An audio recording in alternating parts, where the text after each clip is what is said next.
चंपकमान नामक विशाल वन में एक चतुर बंदर और प्यारी बकरी रहते थे। दोनों बहुत घनिष्ठ मित्र थे। वे हमेशा हर कठिनाई में एक दूसरे की मदद करते थे।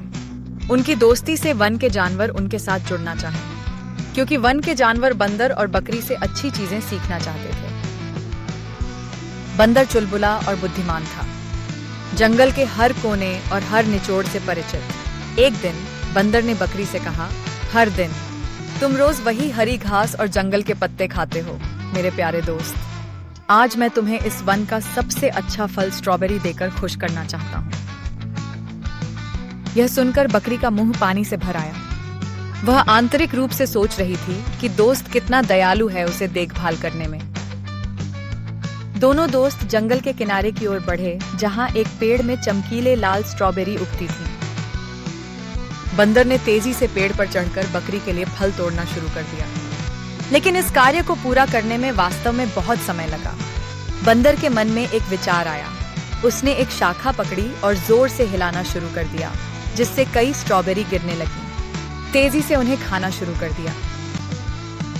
उस पेड़ में एक चिड़िया अपने चूजों के साथ भी रहती थी। उस समय चिड़िया बच्चों के लिए खाना इकट्ठा करने बाहर गई। बंदर द्वारा शाखा को हिलाने के कारण चिड़िया के चूजे घोंसले से गिर गए। बकरी ने यह देखा और इससे नाराज हुई। उसने अपने दोस्त से कहा। बंदर ने चूजों को वापस घोंसले में रखने के लिए कहा और बंदर ने सहयोग किया। उस समय माँ पक्षी चूजों के लिए भोजन लेकर लौटी।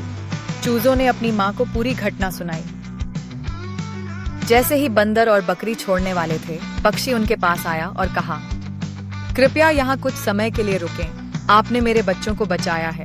आप अच्छे जानवर हैं। यहाँ आपको कई और स्वादिष्ट फल मिलेंगे। यह सुनकर बंदर और बकरी ने आपस में बात की। कुछ समय बाद बंदर ने जवाब दिया, ठीक है, हम जंगल के इस हिस्से में कुछ दिनों के लिए रहेंगे। अब तीनों ने खुशी खुशी हवा में छलांग लगाई, दोस्त बन गए। हमें स्वार्थ से दूसरों को कभी नुकसान नहीं पहुंचाना चाहिए। बकरी और बंदर के बीच की दोस्ती हमें महत्वपूर्ण सबक सिखाती है।